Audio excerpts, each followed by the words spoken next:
supplies that I'm currently using. Um, so we will be starting off with my brushes and my paints and my papers. So let's start off with my pencils. I have this 10 years plus year old pencil that I bought in California when I was taking art classes in Long Beach City College, and I haven't used it for years, but I found it in my storage, and so I'm using it now. It's very sentimental, so I bought two other pencils, which is Faber-Castell 3B, and I think this one is something each, from National Bookstore. Yeah, and my favorite eraser, a net eraser. For my pens, I recently got my Sakura Micron pens because I would like to mix watercolor and ink. So I have a sepia 3.3 and a black 2, 3, and 1. I love them, and they're waterproof. I can layer them on watercolor under or over it. And then this one was recommended by one of my workmates. It's a Uniball Signo white ink pen. It's very nice and hasn't begun to be choppy yet. And this one was a gift by the same workmate, a Zig marker brush pen, a pink and red double-sided brush pen. It's very nice. So thank you at Ines. And then this one I bought in Power Book or in Art Bar, a Pentel white brush pen. It's not very nice. Doesn't show up well on dark watercolor, and I don't know if it will show up well on black paper, but yeah, ubusin lang natin.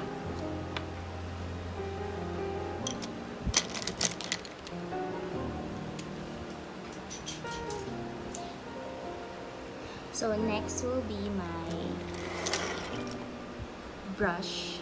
favorite brushes right now. Well, these are the ones that I've used many times already, and I have attested to their really good mark making.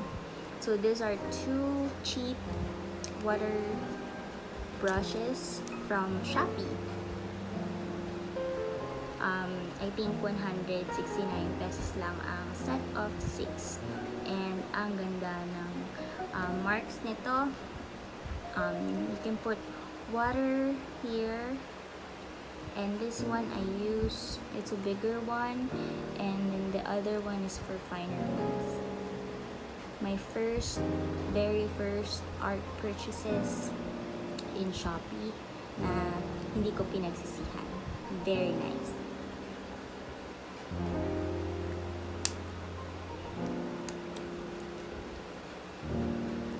And then this one also came from a set. It's a China brand, but this was recommended by a YouTuber, Miss Jeneline Sandaga.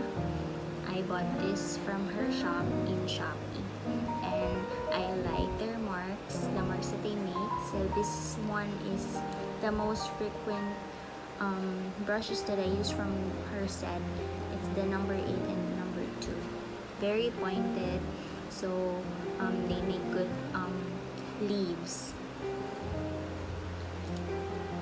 And then These three are my trouble brushes that I bought 2 weeks ago. This one from Life After Breakfast. It's a very nice um, number 6 brush that I can carry anywhere. And these are from Simi Art and Shopee. Also very nice. Hindi masyadong mahal. Good for beginners like me. And syempre hindi naman sila ganun ka-quality like silver brush travel brushes, but you know, pwede na, ganda, they make very nice marks. And then these three I recently bought and some were gifted to me. This one I bought in Art Bar. It's a number 0 Scrivo Professional Series, number 0. And then Scrivo number 8 I get from my sister. Sorry, baliktad. Scrivo number 8. Very pointed, a good snappy brush. I like its snappiness, like this one too. And then 2 mop brushes that are very nice with florals and botanicals. This one is a China brand. I also bought from Simi Art in Shopee. I love this. It's a steal. And then this one is a gift from my sister recently. She bought me, we were in Art Bar and she saw me eyeing this. It's a Raphael 0 mini brush or a travel brush. Ang ganda. And then this one also I bought in Art Bar for Chinese brush, 20 pesos lang. It's a nice pointy edge when it's wet. So for my paints, I have my very first watercolor paints that I bought in Shopee.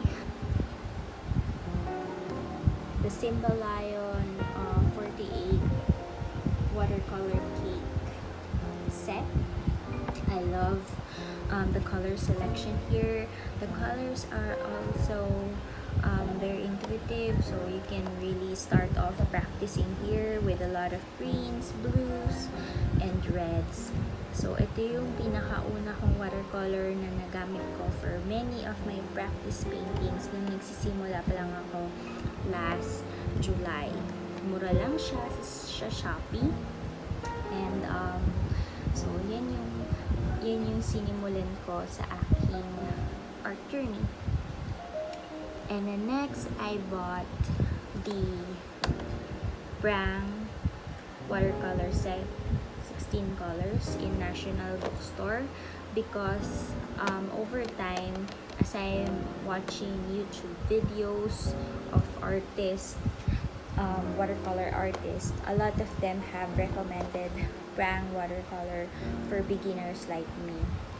And nakita ko naman talaga yung difference between the Simba Lion watercolor cake and the Brang one, because this Brang, even though it is a very beginner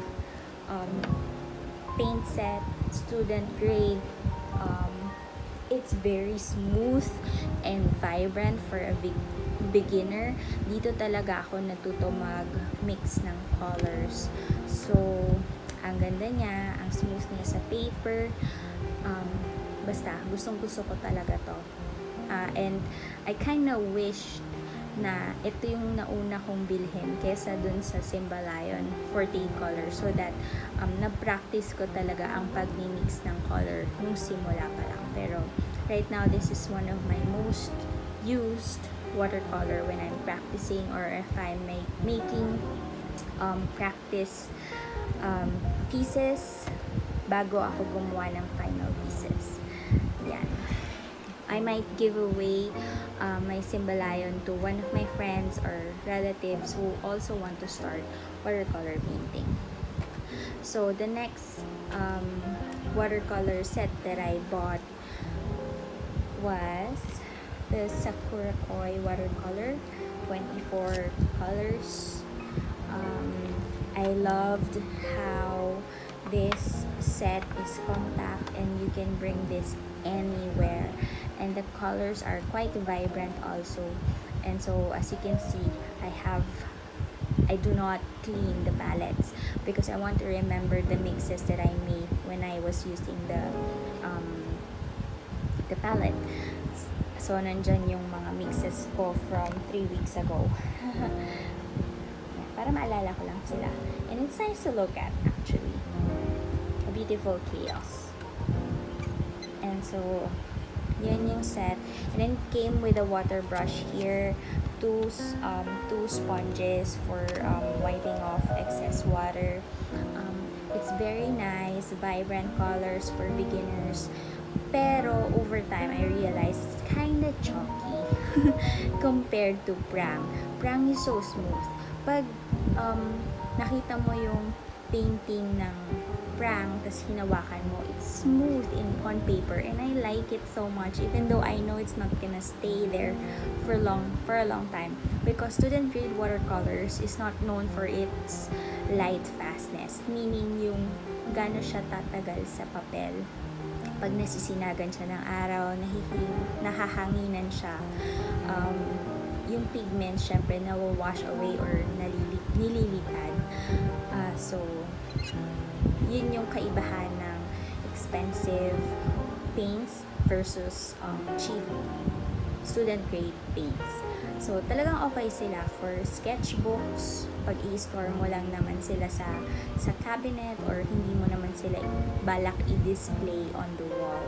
So these are vibrant also, but it's still student grade. It's very good for traveling if you want to, if you're going somewhere nice and you want to bring your small sketchbook. This is a good watercolor set to bring also, kasi pwede siyang meron ka ng palette na pwedeng ilagay dyan, and then water dito sa side, or pwede ko ilagay dyan water here, or small cup for water, and then your brush nandyan na rin. Cute siya, ganda. Pero I'm kinda outgrowing it because I have new watercolors that I am playing with, and also Prang is really good. I love Prang. And then my new watercolor set that I bought from a Facebook group is a Winsor & Newton Cotman 12 pan pocket travel set. So meron na siyang kasamang brush. Oh my gosh. And then there's a palette here. Medyo sira na yung packaging sa labas, kasi as you can see, wala na siya ng silicone material here for gripping, but when I received it, the colors are almost not used. Nagamit ko na yan many times, that's why medyo akala nyo used na siya and madumi na, pero nung na-receive ko yan, sobrang linis pa, parang hindi na touch yung mga paints. So it's quite a steal because I only bought it for 1,000 pesos na halos hindi pa siya gamit, although sira lang yung silicone sa labas, tapos may brush pa siya. So gusto ko siya as my higher level student grade watercolor set. Pwede ko tong based on research, yung light fastness nito or yung longevity nung paint on paper still quite good for a student grade. So pwede ko tong gamitin for gifts to my loved ones. Yan.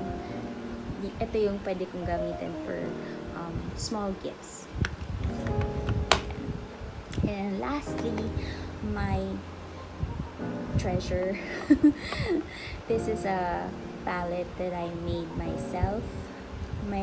Sa Shopee, merong mga sellers na nag-offer ng half pans. They buy the whole tube of professional watercolors, and then they sell alicoats or half pans of those colors para sa mga katulad ko na beginners na gustong matry yung mga professional grade watercolors. So this is a combination of Villo, Holbein, Shinhan, one Winsor Newton color set.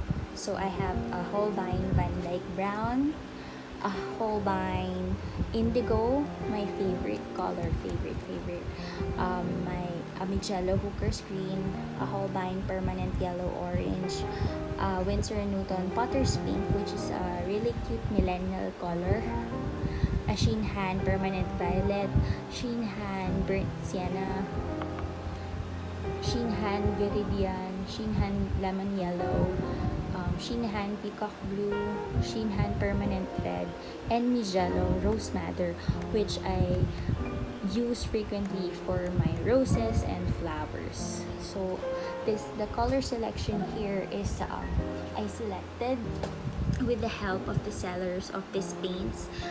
They recommended some of it when I told them that I mainly do florals and botanicals.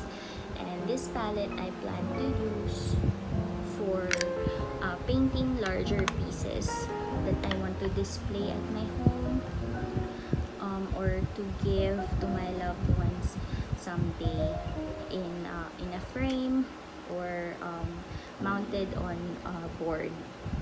So gusto ko dun ko siya gamitin because professional grade watercolor paints like this, subok na ang longevity or yung light fastness nila na hindi sila mag-fade kagad sa papel. So yun yung dahilan bakit sila mahal in professional grade. So at least meron akong maliit na set of them para magamit ko pang regalo sa aking loved ones someday. So, ang next ko namang ipapakita ay ang my papers, the papers that I've accumulated since I started painting in July. Pero there are also old papers here.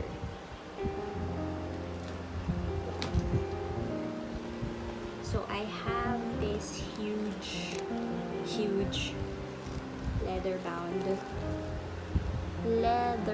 Strathmore acid-free sketchbook that I bought when I was still taking art classes in Long Beach.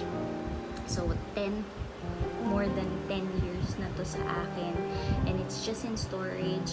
Andyan pa yung mga course syllabus ko sa art class and my quick sketches for projects and inspirations na hindi nag-fade ever. It's amazing. Ultimo yung pencil, hindi nag-fade. 10 plus years na to, almost I think 15. I will have to do the math, but yeah, these are pencil colored pencil projects which I'll show someday on one of my YouTube videos. But yeah, hindi nag-fade ang mga pencil dito. This is our acid free, and I'm out there. I bought it in August 24, 2008. So do the math kung gano'n na siya katagal. There's still a lot of pages because one page is so big na hindi naman ako malaking mag-drawing. So nasa akin pa siya. It's one of my most sentimental possessions that I plan to keep forever. And so these are more recent ones that I bought for my art journey starting last July. This is my very first Canson watercolor paper, 200 GSM 9x12. This is what I have been using to practice since July. So mura lang siya sa Shopee, 85 pesos lang. And it's very good kasi 200 GSM na siya. You can do swatches here, test your mixed colors, a lot of my practice works were done on this paper, and also scrap vellum papers from my old art projects sa art classes. So one day I'll show them to you na ginupit-gupit ko lang yung vellum acid-free papers na yon, and doon ako nag-practice ng mga marks, watercolor marks from my brushes and strokes. So yan, pero dito yung mga semi-final projects first. And then after that, I started to buy larger thicker paper that can hold more water. So this is my reliable, and I bring this all the time, a Canson watercolor paper, Aquarel XL 300 GSM 20 sheets paper. So nag-ipit din ako dyan ng ibang Canson paper for practice, and then more final works dito sa sketchbook. I love this. It's very handy. I bring it everywhere with my travel watercolor sets, and then I can just doodle stuff. I have a bigger one,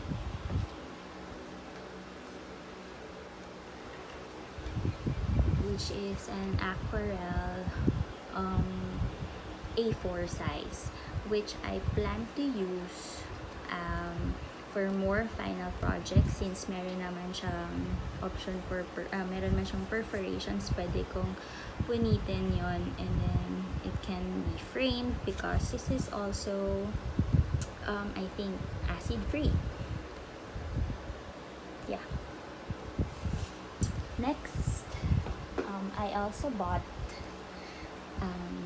Tuckifines, a cute watercolor paper sketchbook, watercolor book, 300 GSM in A5 size, and deep purple color. Ang cute niya. So I can bring this also on my travels or anywhere na pag gusto kong mag-paint or mag-sketch and paint. Yeah. And so after some researches, I found out more about watercolor materials that professionals use, and I got curious and I wanted to try what's the difference between this student grade. Maganda naman siya relatively kasi 300 GSM lahat ito. They can hold a lot of water. But ano ba yung sinasabi nilang 100% cotton, and why is it said to be a professional grade? So I bought this in the oil paint store when I visited their beautiful shop in Santa Cruz, Manila.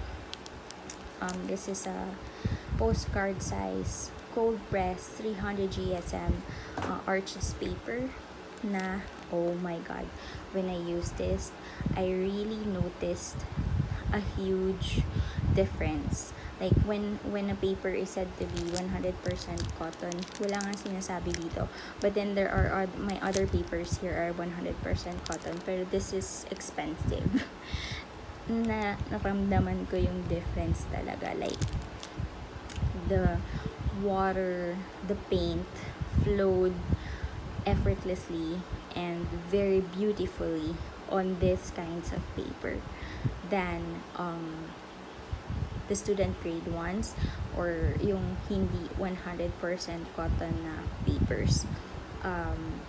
Basta mas magandang gradient niya and everything, and na-realize ko, oh yeah, that's why it's a professional grade, and that's why it's really being used for professional paintings.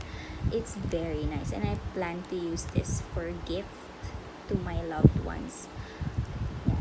Save natin siya for nice gifts. And so, hindi ko kayang bumili ng mas malaking size niya. Kaya, naghanap ako ng alternatives na 100% cotton, 300 GSM. And I found these treasures in Shopee and Lazada. This is a Baohong pure cotton 100% watercolor pad. It's in block type, meaning naka-glue yung sides niya. It's not loose like other pad papers. All sides are glued para hindi gumalaw yung paper no matter how much water you put here. Kasi syempre, yung mga ganitong paper, parang nalulukot siya the more water you put there. Pero ito, since ang kapal niya, tapos nakaglue pa siya sa side, hindi siya gagalaw hanggang sa matuyo siya. And then I bought a larger one for a gift. Gagawa ako ng mga artwork for gifting to my loved ones using this bigger paper. It's very nice. Painting on this is really, really life-changing. So, ganon. Ang ganda pala talaga kapag makapal yung paper. And you can hold a lot of water on it. So, I also have this, which was gifted to me recently, a Canson Montval, 270 GSM paper from my sister. We bought it in Art Bar just last weekend. It's super nice. Ang ganda ng texture niya. So, I also plan to, it's quite big. It's a 9x12. It's a 9x12. So, I plan to paint artwork there that I will give to my sister or my loved ones. So yeah, those are my papers, and I really get inspired by just looking at them and knowing that I can use it and make beautiful paintings, watercolor paintings on them. So I showed all the materials that I'm currently using, but essentially I believe it doesn't matter what materials that you're using, whether it's a 100% cotton paper or a higher level student grade paint, but practice is what makes a difference on your work. I paint every day since July. Like, I make it a point to really hold my brush, my paints, my paper every day, even after when I'm from duty from the laboratory, I'm exhausted. At least 15 minutes I try to make practice works on scraps of my paper, and I want to try to improve my techniques, my paint mixing. I want to improve how I make leaves, roses, and all of that. My strokes, especially, I practice my strokes a lot, and I think what really makes a difference on someone's work. It doesn't matter if you're using professional grade, expensive paints, brushes, or paper, but it's really practice. When you're doing something constantly, regularly, dun ka talaga mahahasa. Dun mo madidiscover yung technique mo, yung sarili mong style, and how to do it best. You know, maraming papel pa to. Marami akong scraps na pinapapraktisan back to back sometimes because I don't want to waste paper. Pero yeah, minsan patong-patong na sila. Pero that's really what I believe would make a difference on my work. Practice, not the materials itself.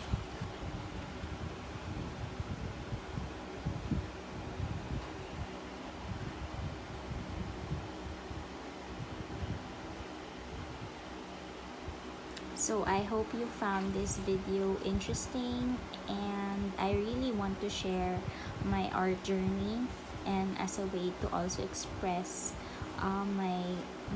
myself on my art. So thank you for watching, and see you on my next video.